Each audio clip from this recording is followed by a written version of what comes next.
오늘은 날 때부터 소경되어졌던 사람, 맹인된 사람에 대해서 말씀드리려고 하는데 세 가지로 말씀드리겠습니다. 첫 번째, 길에서 구걸하는 맹인입니다. 이 사람은 길에서 구걸하는 맹인으로 살고 있었습니다. 이 맹인을 주님께서 찾아오셔서 만나주시고 치료해 주셨는데요. 이 맹인을 치유해 주시려고 예수님이 일부러 그 길을 가신 게 아닌가 생각되어지는데, 날 때부터 맹인으로 태어났습니다. 불신자들은 이것을 보고 운명이다, 팔자라 이렇게 얘기하죠. 다른 사람은 다 밝은 눈을 가지고 있는데 왜 나는 실명이 돼서 소경으로 태어났지? 그 부모가 아이를 키우면서 얼마나 걱정했겠습니까? 평생을 소경으로 살아야 되는데, 우리는 밝은 눈을 가지고 있으면서 이 보게 되는 당연한 걸로 알고 보는 것에 대해서 별로 감격이 없을 수도 있거든요. 볼 수 있음을 감사할 수 있게 되기를 바랍니다. 또 이 사람의 직업은 뭐냐 하니까 거린이었어요. 거린, 구걸하는 사람이었어요. 8절에 보니까요, 이웃 사람들과 전에 그가 거린인 것을 보았던 사람들이 이르되 이는 앉아서 구걸하던 자가 아니냐. 거린이었어요. 먹고는 살아야 되는데 눈이 어두우니까 아무것도 못하니까 길거리에 이제 그릇 하나 놓고 동전 하나 더 주십시오 이렇게 구걸했겠죠.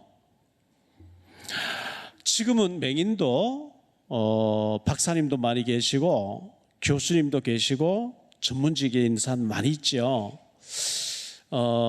부시 정부 때 8년 동안 백악관에서 차관급으로 계셨던 강영우 박사님, 이는 지금 고인이 됐습니다만은, 지난번에 말씀드렸던 신로암 병원장이신 김선태 원장님, 이분들은 원래 맹인이 아니었고 사고로 이제 실명이 된 케이스였고요. 몇 년 전까지 사당동 총신대학교 총장님으로 계시던 분도 맹인이었어요. 그리고 지금 국회의원 중에서도 맹인이 있죠. 이런 전문직이 많이 있습니다만 2000여 년 전에 맹인된 사람이 가질 수 있는 직업은 많지 않았고 구걸하고 이렇게 지냈습니다.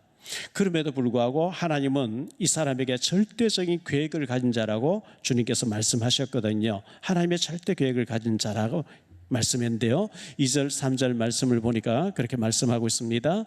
제자들이 물어 이르되 랍비여, 이 사람이 맹인으로 난 것이 누구의 죄로 인함이니까? 자기니까 그의 부모니까? 예수께서 대답하시되 이 사람이나 그 부모의 죄로 인한 것이 아니라 그에게서 하나님이 하시는 일을 나타내고자 함이니라. 사람들은 죄 때문에 이 사람이 실명된 게 아니겠냐? 무슨 죄지? 자기 죄냐? 자기 조상의 죄냐? 이렇게 말하는데요, 예수님은 그게 아니고 절대적인 하나님의 선한 계획이 있다 이렇게 말씀하신 거거든요. 34절 말씀에 읽진 않았지만 보면요, 그들이 대답하여 이르되 네가 온전히 죄 가운데서 나서 우리를 가르치느냐 하고 이를 쫓아내 보냈다 이렇게 말하고 있어요. 이 실명된 것이 죄 가운데서 났기 때문에 죄 때문이라고 이렇게 완전히 확신을 가지고 이렇게 얘기하는 거예요. 욥이 너무 믿음으로 사니까 하나님이 사탄에게 욥을 자랑하지요. 욥기서 1장과 2장에 보면 네가 어디서 왔냐? 예, 제가 땅에 두루 다니다 왔습니다. 내 종 욥을 봤느냐? 그와 같이 순전하고 믿음 가진 사람 없느니라. 하나님이 욥을 까닭없이 축복하니까 욥이 사랑하지요. 그 재산 삭거당하고 있는 걸 가져가면 당장이 저주할 것입니다. 그래? 그러면 한번 해봐. 단 욥의 생명은 건드리지 마. 이렇게. 그리고 욥의 자녀들 아들 셋과 아들 7과 딸 3이 한꺼번에 죽고요, 가진 짐승들 다 잃어버리고요, 집도 무너지고 온 몸에 만신창이 됐죠. 그 욥의 세 친구가 위로하러 왔는데 그 위로하러 온 자가 말하는 욥기서 4장 7절을 보겠습니다. 생각하여 보라, 죄 없이 망한 자가 누구인가? 정직한 자의 끊어짐이 어디 있는가? 네 분명히 숨은 죄가 있다. 네가 죄가 있으니까 하나님이 이렇게 망하겠지. 이렇게 죄로 인해서 되어졌다고 확증을 가지고 얘기하는 거예요. 그거 아니거든요. 하나님은 욥을 너무 믿음 좋은 사람으로 이 싹 없어져도 하나님 사랑한다는 것을 보여주는 마귀에게 자랑하는 욥이었는데 사람들이 그걸 정죄했어요. 물론 죄 때문에 오는 질병도 있어요. 지난주에 38년 된 사람을 우리가 두 주 전에 생각했는데 그 38년 된 병자에게 주님께서는 더 중요한 것이 생기지 않도록 다시는 죄를 범하지 말라 이렇게 말씀했거든요. 그런 걸 봐서 죄로 인해서 그 사람이 병이 왔고 38년 만에 예수님 만나서 치유됐지만 더 중요한 것이 생기지 않도록 죄를 짓지 말라 하는 걸 봐서 죄로 인한 오는 병도 있습니다. 두 번째로 생각할 말씀은요, 치유하시는 그리스도인데요, 예수님은 치유하시는 분이에요. 이 실명된 사람을 치유해 주신 주님께서 우리도 치유해 주실 줄 믿습니다. 실로암 못에 가서 씻어라, 예수님 이렇게 말씀하셨거든요. 실로암 못에 가서 씻어라 했는데 5절로 7절을 보겠습니다. 내가 세상에 있는 동안에는 세상의 빛이로다. 이 말씀을 하시고 땅에 침을 뱉어 진흙을 이겨 그의 눈에 바르시고 이르시되 실로암 못에 가서 씻으라 하시니, 실로암은 번역하면 보냄을 받았다는 뜻이라. 이에 가서 씻고 밝은 눈으로 왔더라. 예수님 그냥 명령하시면 되죠. 눈 떠져라 하면 떠질 텐데 그 사람의 어떤 상태, 믿음의 상태를 따라서, 예수님이 실수하지 않는 분이니까 진흙에다가 침을 뱉어서 이겨가지고 눈에 발라주면서 실로암 못에 가서 씻어라 했는데 밝은 눈으로 왔다는 거예요. 이 사람의 나이가 몇 살이었는지 알 수 없어요. 나이가 기록이 안 돼 있어요. 그런데 분명한 것은 어린 아이는 아니라는 사실입니다. 21절 말씀 보겠습니다. 그러나 지금 어떻게 해서 보는지 또는 누가 눈을 뜨게 하였는지 우리는 알지 못하나이다. 그에게 물어보소서. 그가 장성하였으니 자기 일을 말하리이다. 그 부모가 이제 바리새인들이 하는 말이죠. 그가 장성했으니 뭐 청년이거나 아니면 장년이 됐거나 그런 것 같아요. 우리는 보고 듣고 모든 것을 자유롭게 하면서도 원래 실명이 안 돼 봤기 때문에 거기에 대해서 감격 없이 감사 없이 당연한 걸로, 우리가 은혜란 찬양을 보면 당연한 것으로 우리가 아는 것처럼, 우리가 못 보다가 보게 되면 얼마나 감격할까요? 말 못하다가 하게 되면 얼마나 감사할까요?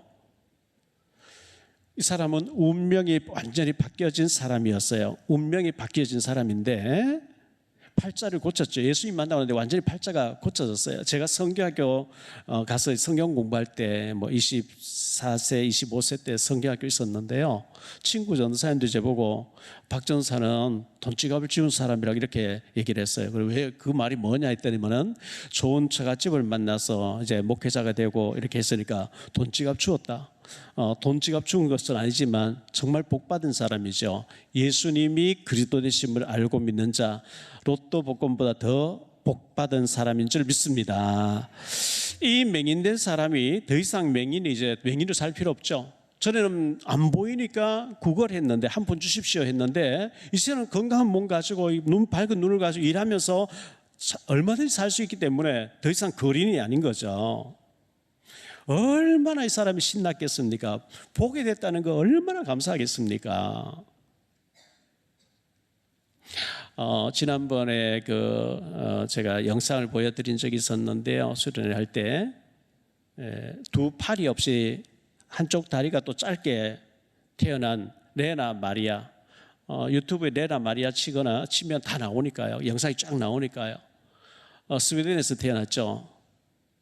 장애자로 태어났는데 정상인처럼 교육을 받게 했어요. 그 부모가 수영도 하고요, 운전도 하고요, 못하는 게 없죠. 그런 사람을 볼 때 우리는 두 발 가지고 볼 수 있는 눈을 가지고 건강한 몸 가지고 정신이 병들어 있고 마음이 병들어 있는 사람 많이 보거든요. 몸과 마음과 정신과 영혼이 건강하게 되시고 성령 충만하게 되시기를 예수 이름 축복합니다. 내 눈이 어떻게 떠졌느냐고 묻는 사람들인데요. 네 눈이 어떻게 해서 떠졌지? 8절로 13절 말씀을 보겠습니다. 이웃 사람들과 전에 그가 거리는 것을 보았던 사람들이 이르되 이는 앉아서 구걸하던 자가 아니냐. 어떤 사람은 그 사람이라 하며 어떤 사람 아니라 그와 비슷하다 하거늘 자기 말은 내가 그러하니 그들이 묻되 그러면 내 눈이 어떻게 떠졌느냐. 대답하되 예수라는 그 사람이 진흙을 이겨 내 눈에 바르고 나더러 실로암에 가서 씻으라 하기에 가서 씻었더니 보게 되었노라. 그들이 이르되 그가 어디 있느냐 이르되 알지 못하노라 하니라.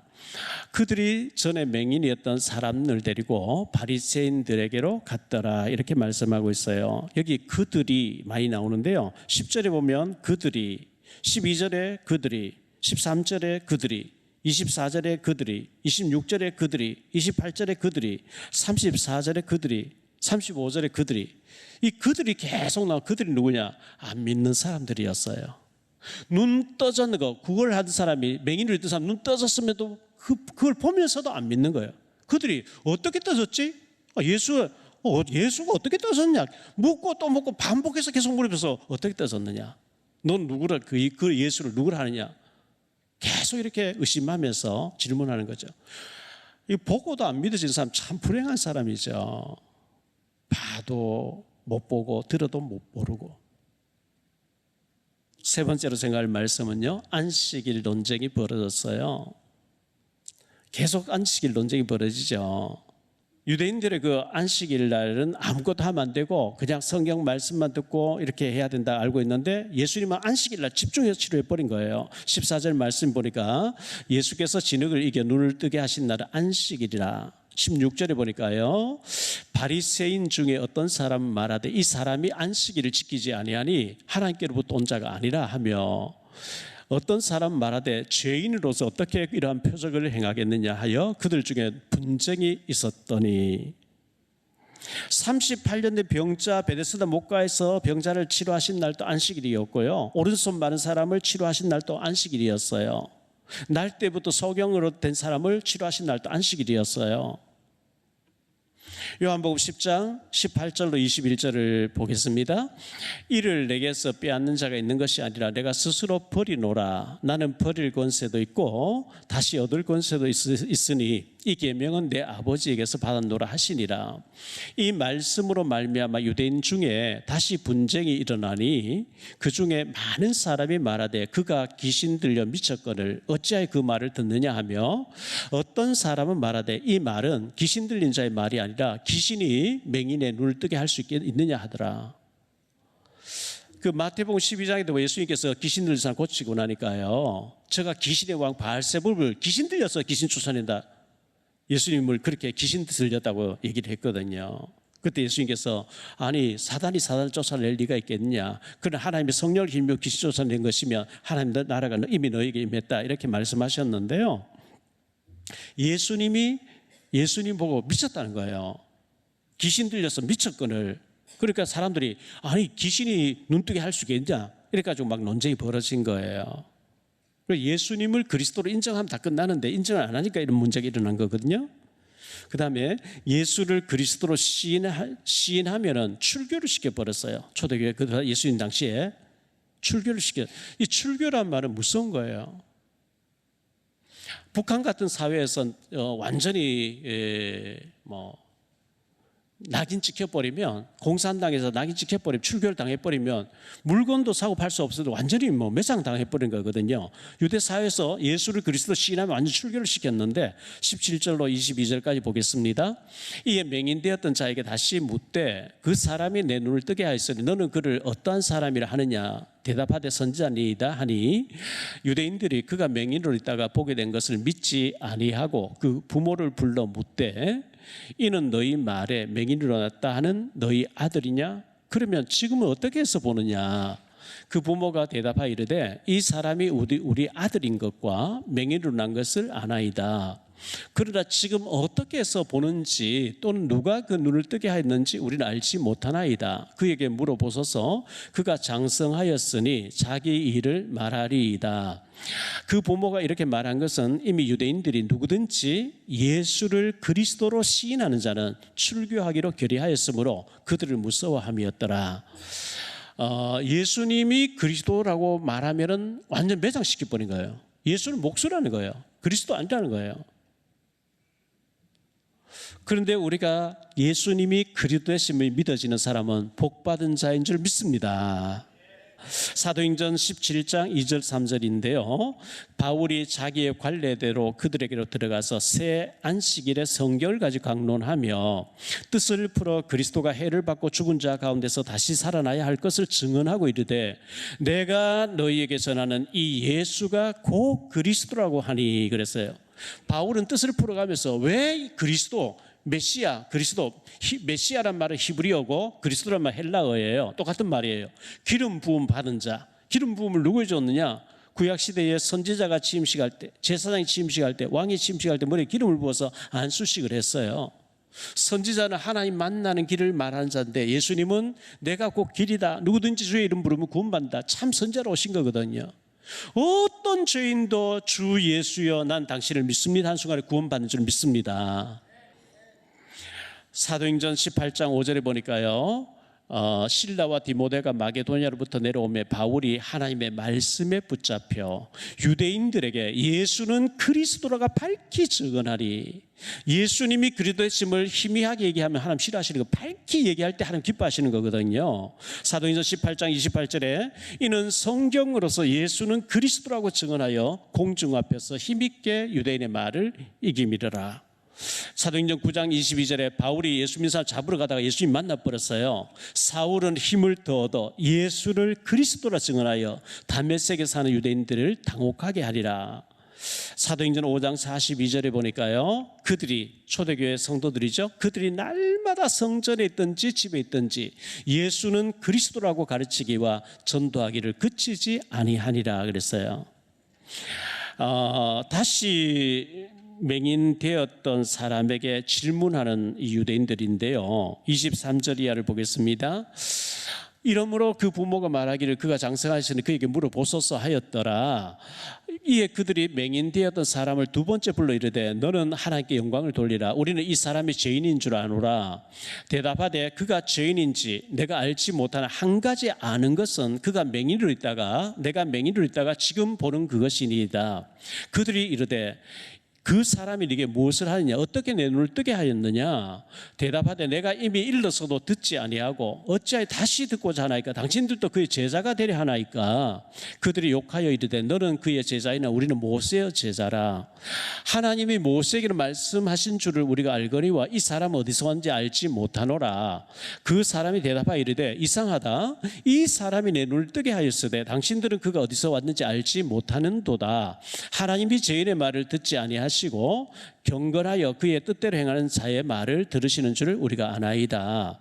창세 이후로 맹인으로 난 자의 눈을 뜨게 하였다는 함을 듣지 못하였으니 이 사람이 하나님께로부터 오지 아니하였으면 아무 일도 할 수 없으리이다. 그들이 대답하여 이르되 내가 온전히 죄 가운데서 나서 우리를 가르치느냐 하고 이에 쫓아내어 보내니라. 이렇게 말씀하고 있는 거죠. 안 믿는 거예요. 결론적으로 말씀을 믿겠습니다. 결론의 첫 번째로요, 네가 인자를 믿느냐 나를 믿느냐. 예수님께서 그를 만나서 나를 믿느냐 인자를 믿느냐 물었어요. 35절로 38절입니다. 예수께서 그들이 그 사람을 쫓아냈다는 말을 들으셨더니 그를 만나서 이르시되 내가 인자를 믿느냐. 대답하여 이르되 주여 그가 누구시오니까 내가 믿고자 하나이다. 예수께서 이르시되 네가 그를 보았거니와 지금 너와 말하는 자가 그이니라. 이르되 주여 내가 믿나이다 하고 절하는지라. 마태복음 16장 16절에 시몬 베드로가 대답하여 이르되 주는 그리스도시요 살아계신 하나님의 아들이시니이다. 예수님이 날마다 나의 그리스도고 지금 살아서 나와 함께 역사하시는 그리스도임을 고백되시기를 예수 이름으로 축복합니다. 두 번째로 맹인의 눈을 뜨게 하신 주님인데요, 맹인의 눈을 뜨게 했잖아요. 나의 영안을 열어주옵소서. 민수기 22장에 보면 발람 선지자, 타락한 선지자가 하나님 백성을 저주하려고 뇌물을 받고 모압 왕 발락에게로 가는데 어느 골목길을 지나 나귀가 딱 버텨서는 거예요. 나귀를 막 때렸어요. 나귀가 안 가요. 막 담에다가 발을 비벼서 선지자 발이 상했어요. 나귀가 엎드려 버리는 거 있죠. 그래서 하나님이 발람선의 눈을 열어주니까 나귀의 입을 열었어요. 나귀가 인간의 말로 발람 선지자, 자기를 타고 있는 발람 선지자 얘기하는 거죠. 왜 때리느냐? 네가 내 말 안 듣고 빨리 안 가기 때문에 때렸다. 나는 오늘까지 네가 타고 다니는 낙이가 아니냐. 내가 이렇게 한 적이 있냐. 한 번이 없었느냐. 근데 왜 때리냐. 그때 눈을 열어준데 보니까 앞에 골목길에 천사가 칼을 빼들고 있는 거예요. 낙이는 천사를 보는데 이 발람, 눈이 어두워져 있는 발람 속에서 못 보는 거예요. 계시록 3장 17절로 18절에 이렇게 말씀합니다. 라오디게아 교회에 나타나신 예수님인데요. 네가 말하기를 나는 부자라 부요하여 부족한 것이 없다 하나 내 공고한 것과 가련한 것과 가난한 것과 눈먼 것과 벌거벗은 것을 알지 못하는도다.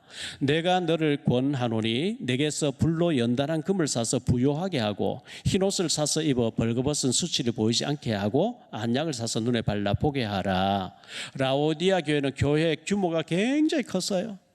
성도들도 많았어요. 부자들이 모여 있어요. 거기서는 옷감을 수출해서 돈을 많이 버는 지역이었어요. 그리고 안약이 발달돼서 안약을 수출해서 많이 돈을 번 곳이었는데 예수님께서는 오히려 네가 지금 벌거벗고 있다. 옷감을 수출하지 말고 네 옷이나 만들어 입어라. 그리고 네가 눈이 맹인이라는 거예요. 네 눈부터 밝게 보게 해라. 예수님께서 그렇게 책망하신 거거든요.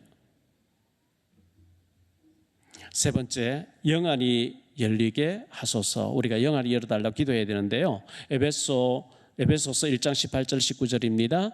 너희 마음의 눈을 밝히사 그의 부르심의 소망이 무엇이며 성도 안에서 그 기업의 영광의 풍성함이 무엇이며 그의 힘의 위력으로 역사하심을 따라 믿는 우리에게 베푸신 능력의 지극히 크심이 어떠한 것을 너희로 알게 하시기를 구하노라. 마음의 눈, 영안이 열려져야 되는 거예요. 성경은 전부 영의 세계를 말하고 있어요. 먹고 마시고 이거 별로 중요하고 전부 하나님의 말씀에 성삼위 하나님과 천사 심부름하는 것과 사탄의 역사는 영의 세계를 말하고 있는데 우리는 그 영의 세계에 관심이 없고 참 먹고 마시기 돈과 세상의 향락, 세상 것밖에 모르면 안 되는 거죠. 마태복음 13장 13절에서 말씀하고 있습니다. 그러므로 내가 그들에게 비유로 말하는 것은 그들이 보아도 보지 못하며 들어도 듣지 못하며 깨닫지 못함이라. 이 바리새인들과 그 소경이 눈 떠진 사람 지금 데려다니며 계속 묻고 하는 사람들이요, 보아도 보지 못, 들어도 듣지 못하고 모르는 거예요. 왜? 하나님 능력을 안 믿으니까. 네 어떻게 떠졌느냐? 이상하네. 그거 떠졌는데 떠지긴 떠졌는데 이상하다. 못 믿겠다는 거예요. 여러분 네이버에다가 사흘만 볼 수 있다면 치면 헬렌 켈러의 책이 쫙 소개되고 있습니다. 1880년 6월 27일 미국 엘리베마 주에서 태어난 헬렌 켈러라는 사람이 있었는데 19개월째 될 때 열병을 앓고 난 뒤에 실명돼 버리죠. 보이지 않고 들리지 않게 됩니다. 애니 설리번이라는 사람이 7살에 교사로 내가 이 사람을 교육해 주겠다고 접근해서 부모들도 처음에는 반대했는데 모든 사물에는 이름이 있다는 것을 배우게 되죠. 그가 88세를 살았는데 53세 되었을 때에 나에게 사흘간만 볼 수 있다면 수필을 썼는데 이게 세계적인 저서가 되어졌죠. 만약에 하나님 내게 눈을 떠서 사흘만 볼 수 있게 한다면 첫째 날은 설리번 선생님 얼굴을 볼 것이고 아름다운 꽃과 저녁 노을을 볼 것이다. 둘째 날에는 새벽에 먼동 트는 것과 저녁에 밤하늘의 별들을 볼 것이다. 셋째 날에는 출근하는 사람들과 영화 한 편을 보고 저녁에는 하나님께 사흘간 볼 수 있게 해준 건 너무 감사하다고 기도할 것이다. 우리는 매일 보면서도 감사를 모르고 살잖아요. 사흘 동안만 볼 수 있다면. 헬렌 켈러에게 사람들이 이제 여행 갔다 왔어요. 소풍 갔다 왔어요. 물었어요. 뭘 보았냐? 아무것도 본 거 없다는 거. 아니 꽃이 핀 거, 짐승들이 소리 지르는 거, 시냇물 흘러가는 거, 구름이 떠가는 거 어떻게 그거 보고 감동이 없었느냐고 이렇게 물었어요. 우리가 혹시 아무 감동이 없이 그렇게 지나고 있지 않나요? 하나님 만든 모든 사물을 보면서 감동하고 또 아파하고 사고 사건을 보면서 아파하고 저 사람도 복음 받았으면 참 좋을 텐데 감사가 회복되는 실제로 우리 영안이 열려지는 한 주간 되시기를 예수님 이름으로 축복합니다.